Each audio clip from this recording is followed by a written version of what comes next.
자, 여러분, 1월 출생아 수에 이어서 2월 출생아 수도 역대 최고 증가율을 보이면서 2026년 기분 좋은 출발 보여주고 있습니다.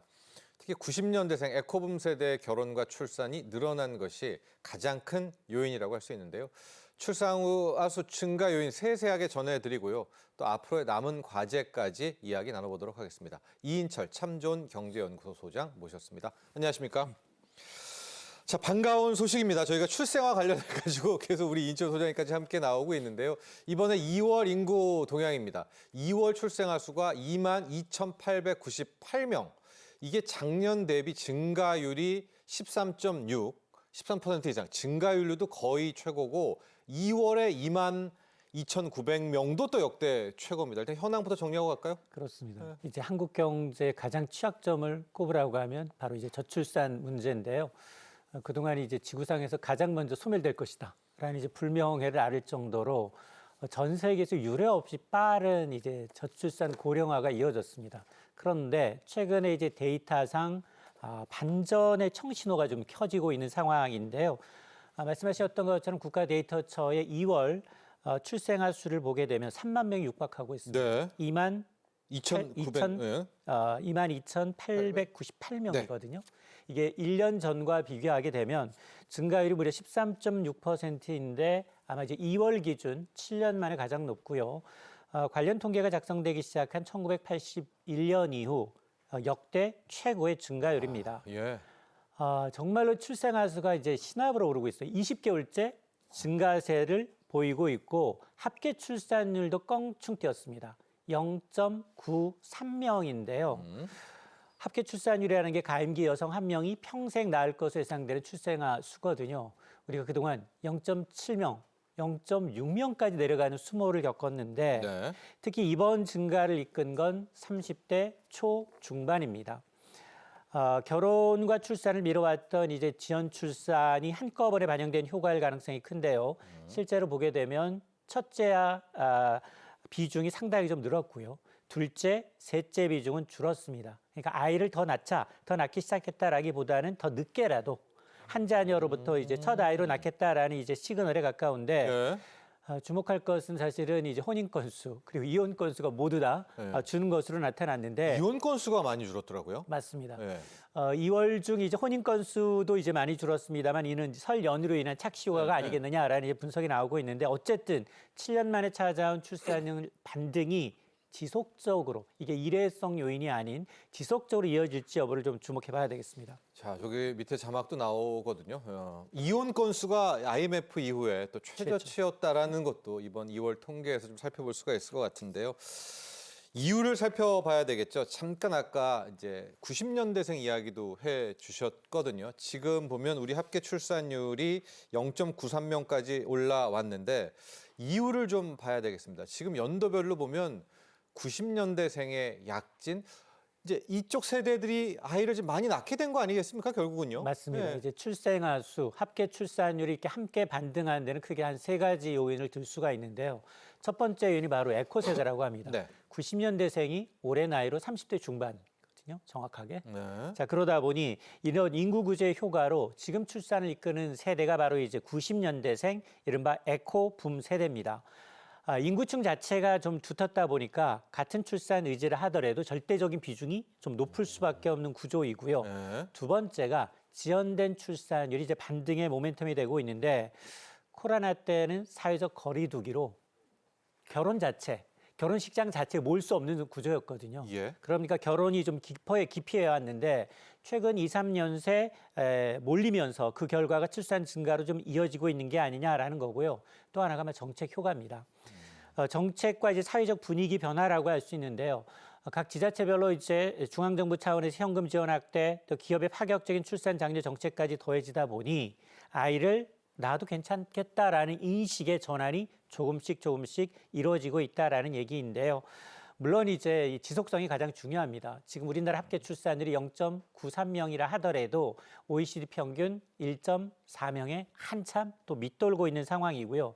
우리나라 인구가 소멸되지 않기 위해서는 합계 출산율이 적어도 자연 이제 감소를 제외하고 2.1명 이상 올라가야 되거든요. 여기에서 2배 이상 더 늘어나야만 대한민국의 인구 소멸이란 이 글자를 좀 지울 수 있습니다. 자, 정책 얘기도 잠깐 아까 세 가지 요인 중에 해 주셨는데 지금 이제 이 산모들의 연령대를 보면 1989년부터 한 93년, 94년생 여기가 전체 이제 이 출산의 증가세를 주도를 했습니다.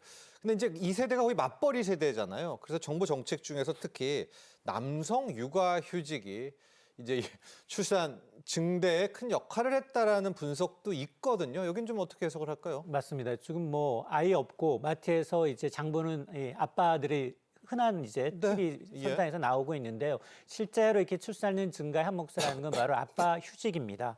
남성 육아 휴직이 아마 출산 증가의 결정적 이제 변수로 작용을 하고 있는데요. 네. 지난해 실제로 남성 육아 휴직 수급자가 6만 7천 명을 넘어섰습니다. 1년 전 4만 명대였거든요. 1년 새 60%가 넘게 증가한 겁니다.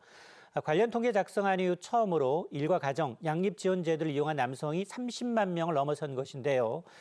이는 그동안은 이제 독박 육아, 정말 엄마 혼자 네. 아이 키운다, 낳고 키운다, 고군분투했는데 지금은 분위기가 특히나 에코 세대를 중심으로 해서 부부가 함께하는 즐거운 일상이 되고 있다라는 얘기인데요.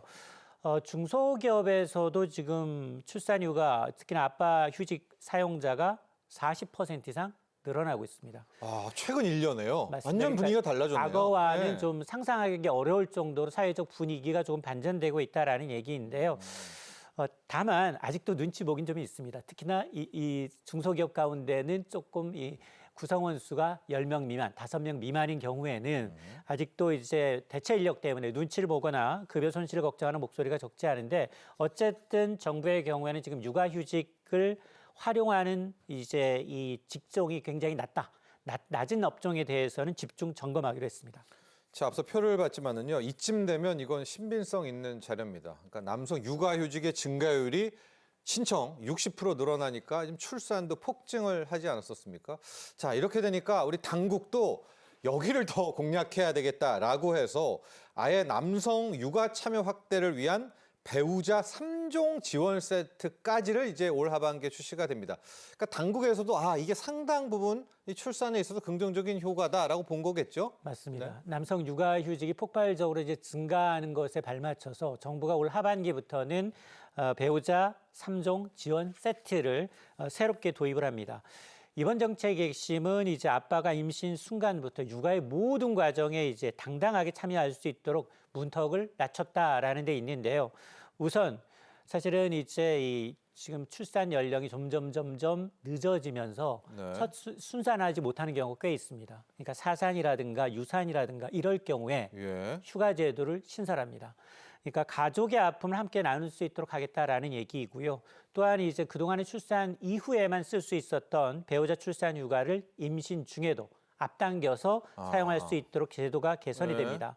근데 가장 이제 아이들을 낳고 키우다 보면 갑자기 학교가 이제 휴가하는 날이 있거든요. 급작스럽게. 이런 경우를 대비해서 1주 내지 2주 단위로 단기 육아 휴직도 새롭게 선보입니다. 여기다 이제 기업들의 부담도 덜어주는 정책이 병행되는데요. 중소기업의 경우에는 대체 인력 지원금을 최대 140만 원으로 상향 조정을 하고요.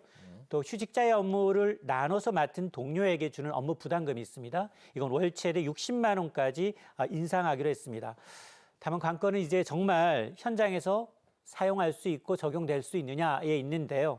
제도가 있어도 눈치 때문에 못 쓰는 문화가 남아 있다면 효과는 좀 반감될 수밖에 없기 때문에 사후 관리를 좀 잘해야 되겠습니다. 또 하나의 통계가 좀 있는데요. 우리가 임신, 출산하면 소비가 당연히 늘겠죠. 그런데 소비를 누가 하느냐 세대를 좀 봤더니 50대, 60대, 그러니까 조부모가 되겠죠. 이분들의 지갑이 열리고 있다라고 하는데요. 출산율 증가가 뭐 내수 확대 이렇게까지 좀 극단적인가요? 또 가능한 건가요? 맞습니다. 이제 출산하고 가장 걱정되는 게 누가 과연 출산하고 난 다음에 아이 몸 조리를 해줄 것인가, 돌봐줄 것인가, 바로 산후조리라고 하거든요. 또 돈 쓸 때 많죠. 그렇습니다. 이게 굉장히 목돈이 들어가는데요. 지금 출산율 반등과 함께 눈에 띄는 변화가 부모보다도 조부모, 할머니, 할아버지들의 지갑이 열리고 있다는 점이 좀 특징적인데요. 한 카드사의 분석 결과를 보니까 지난달 산후조리원과 관련된 업종의 소비가 1년 전에 비해서 37%나 급증한 겁니다. 더 놀라운 건 규모 금액인데요. 60대 이상 한 번 평균 결제액이 183만 원. 실제 부모 세대인 30대보다도 70만 원 이상 더 많이 소비를 하고 있다라는 얘기이고요. 네. 또 60대가 전반적인 소비 시장에서 큰 손입니다. 60대 소비 증가를 보게 되면 61%를 기록해서 전 연령대 가운데 가장 높았습니다. 그러니까 상대적으로 경제적 여유가 있는 조부모 세대가 자기 자녀가 출산하게 되면 가장 걱정되는 산후조리 비용을 일시적으로 드는 큰 목돈을 적극적으로 지원하고 있는 것으로 풀이가 되는 대목인데요. 네. 자, 이런 흐름이 과연 이제 이 산후조리 비용이 비싼 수도권에서만 있느냐? 그게 아니라 바로 지방입니다. 전남, 경남, 세종과 같은 비수도권에서 예. 오히려 더더욱 뚜렷한 증가세를 보이고 있는데요. 그러니까 출산율 0.9명을 회복한 기분 좋은 반응이 할머니, 할아버지의 지갑이 열린 것과 동시에 내리상황과 맞물려서 침체됐던 지역 경제에도 새로운 활력을 불어넣고 있다라는 반증입니다. 자, 그리고 더욱 중요한 이야기를 좀 해봐야 될 것 같습니다. 왜냐하면 지금의 이 출산율 증가를 이끄는 것이 에코붐 세대라는 90년대 초반 세대잖아요. 이 세대들은 왜 이제 아이를 낳게 된 건가? 좀 너무 좀 근원적이고 심적인 문제인가요? 그동안에 애 낳으면 손해야, 뭐 결혼하지 말자 이런 문화에서 오히려 이 세대가 오면서부터 완전히 인식이 바뀌었다라는 그런 보도와 분석들도 함께 나오거든요. 이 에코붐 세대들은 지금 어떤 생각을 갖고 있는 건가요? 결혼과 출산에 대해서? 맞습니다. 그 이전만 하더라도 딩크족, 더블 인컴, 노키즈. 네. 수입은 맞벌이를 해서 수입은 많지만 자녀는 낳지 말자라는 주의가 팽배했습니다. 네. 이런 것들이 이제 출산 연체와 직결됐다면 지금은 약간 상황이 좀 달라지고 있는데 청년들의 인식 변화가 조금씩 달라지고 있다라는 겁니다. 예. 과거에는 이제 결혼과 출산이 모두 경제적으로 손해다라는 인식이 강했다면 지금 이런 부정적 인식이 좀 깨지기 시작한 점에 주목을 하고 있는데요. 여러 가지 이유가 있습니다만 예. 정부 차원에서 지자체 차원에서 기업 차원에서 출산하면 굉장히 많은 인센티브를 주고 있습니다. 특히 이제 정부와 지자체가 공들여온 육아휴직 확대와 더불어서 신생아 특례 대출과 같은 이게 사실은 내 집 마련, 결혼하고 난 다음 가장 큰 걱정거리가 아이, 자녀 문제, 집 문제거든요. 이 집 문제에 대한 걱정을 신생아 특례 대출과 같은 주거지원책이 함께하다 보니까 결혼과 출산에 따른 기회비용을 실질적으로 좀 낮춰줬다. 심리적 측면에서 굉장히 좀 도움이 됐다라는 얘기이고요. 손해가 아니다. 맞습니다. 그렇죠. 예. 그리고 이제 독박 육아에 대한 공포를 좀 줄이면서 일과 가정을 양립할 수 있는 청년들이 다시 가족의 가치를 좀 선택하게 만드는 가장 강력한 원동력이 되고 있다라는 얘기인데요. 여기다 사회적 분위기도 좀 변하고 있습니다. 가족과 이제 삶의 가치에 대한 재평가가 이루어지다 보니 과거처럼 어떤 극단적인 출산 기피 흐름이 다소 완화가 되고 있는데요. 그럼에도 불구하고 아직도 갈 길은 좀 멀어 보입니다. 앞서 이제 출산 휴가 사용이 굉장히 많아졌다라고 얘기했지만 그러나 5인 미만 사업장, 영세 사업장의 경우에는 여전히 네. 3곳 가운데 2곳은 출산 휴가 사용이 좀 어려운 것으로 드러나서 이렇게 좀 아랫목으로 좀 더 이게 이제 지금의 반등이 일시적 흐름에 그치지 않기 위해서는 정책적으로 좀 더 이제 과감한 확인과 기회 비용을 낮추는 것이 좀 필요해 보입니다. 출산 휴가가 어렵다면 뭐 남성 육아휴직은 더 어렵겠죠. 예, 그런 또 우리 중소기업의 애환도 있다는 거 말씀을 드리고요. 이것도 고민을 해봐야 될 것 같습니다. 지금 이렇게 출산율 증가를 주도하는 것이 90년대생 초반이잖아요. 에코붐 세대. 근데 통계를 놓고 보면 97년생, 98년생부터는 급격하게 출생아 수가 또 줄어들거든요. 그러니까 산모의 모집단 자체가 주는 문제가 있습니다. 이거는 어떡합니까? 뭐 인식이 바뀌고 하더라도 그 모집단 자체가 줄어들게 되면 정말 가까스로 반등한 출생률에 좀 악영향을 미칠 것 같은데요. 맞습니다. 사실은 이제 우리나라 인구 구조가 역피라미드 형태가 돼서 아래층으로 갈수록 점점점 줄어드는 이제 구조적인 문제가 있습니다. 지금 이제 특히나 이제 베이비 부모 세대가 은퇴하기 시작하면서 오히려 부양해야 될 위에 이제 노령층이 더 급속하게 늘어나고 있는데요. 다만 앞서 이제 출산율이 반등한 데는 20개월 연속 반등한 데는 정부의 정책과 더불어서 사회적으로 결혼이 결코 손해가 아니다. 예. 비혼주의 세대에서 결혼을 고려하는 세대로 인식의 전환이 이루어진 것은 굉장히 반가운 긍정적인 가치관의 변화다라고 말씀을 드릴 수 있는데요. 관건은 두 가지입니다. 이런 반등이 이제 첫 번째 출산만이 아니라 이제 둘째, 셋째 출산으로 얼마나 이어질 수 있느냐. 그리고 다음 세대가 결혼과 출산을 선택할 수 있는 환경을 얼마나 우리가 유지해 줄 수 있느냐가 관건인데요. 만약에 지금의 정책과 문화의 변화가 좀 이어진다면 이제 완만하게나마 그나마 이제 점진적으로 속도를 조금 가속도할 수 있는데 반대로 이제 지금 이름이 계속해서 끊긴다면 다시 급락할 가능성도 배제할 수 없는 예. 상황이거든요. 그렇기 때문에 이 인구 구조의 한계에 대해서는 분명한 현실이 있습니다. 2027년부터는 아예 이 지금 2002년 출생아 수가 하방 압력으로 작용할 것으로 보이기 때문에 아마 이런 반등을 어떻게 우리가 조금 더 사회적으로 그리고 이제 기업적으로 지자체적으로 어떻게 유지할지에 대해서 좀 지혜를 모아야 되겠습니다. 그렇습니다. 이 00년생, 01년생 자체 수가 거의 20만 명 초반까지 떨어지고 있기 때문에 앞서 난 우리 에코붐 세대가 둘째를 낳아야 되겠네요. 그래야 이제 이게 전체적인 또 출산도 유지가 된다. 이런 분석도 가능합니다. 아동수당 이야기도 해보도록 하겠습니다. 지금 아동수당의 확대 이야기들 굉장히 많이 급부상하고 있죠. 해외 사례도 한번 볼까요? 아동수당. 맞습니다. 이제 저출생 극복의 이제 핵심 카드라고 하면 이제 아동수당을 들 수가 있는데요. 우리나라가 2018년 도입해서 현재는 만 9세 미만 아동에게 지금 소득에 상관없이 월 10만 원을 지급하고 있는 보편적 지급 방식을 택하고 있는데요. 이게 2030년까지는 만 13세 미만까지 더 늘어나게 되고요.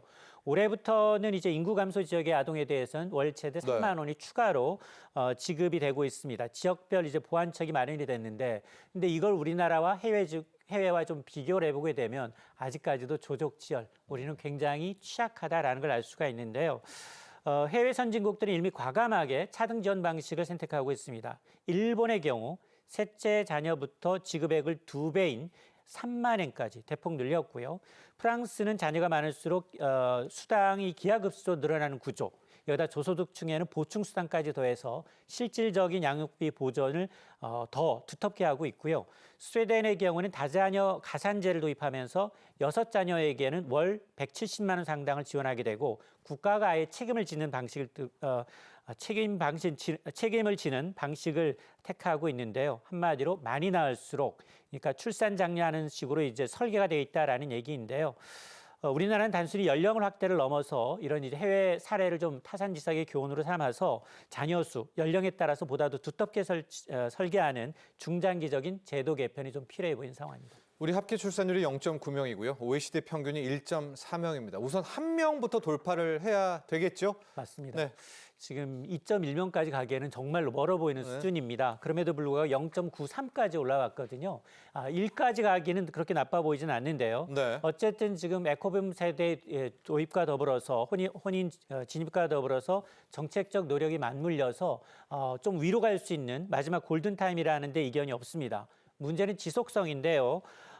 어쨌든 올해 저점을 찍은 가임기 인구가 오는 2027년 이후에는 급격히 감소할 것으로 보입니다. 네. 결국 출산율이 지속적으로 끌어올린 데는 현금 지원만으로는 한계가 있을 수밖에 없는데요.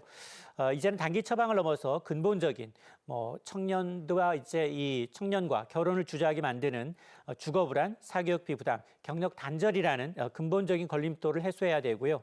또 단기적인 현금 지원을 넘어서 노동시장과 교육 분야를 아우르는 전반적인 이제 구조 개혁이 필요해 보입니다. 이인철 참 좋은 경제연구소 소장과 함께했습니다. 감사합니다. 자, 경제인사이트 오늘 준비한 소식은 여기까지입니다. 여러분, 오늘 한낮 최고 기온이 27도를 기록하면서 초여름 날씨였죠. 그러나 오늘 밤부터 비 소식이 있습니다.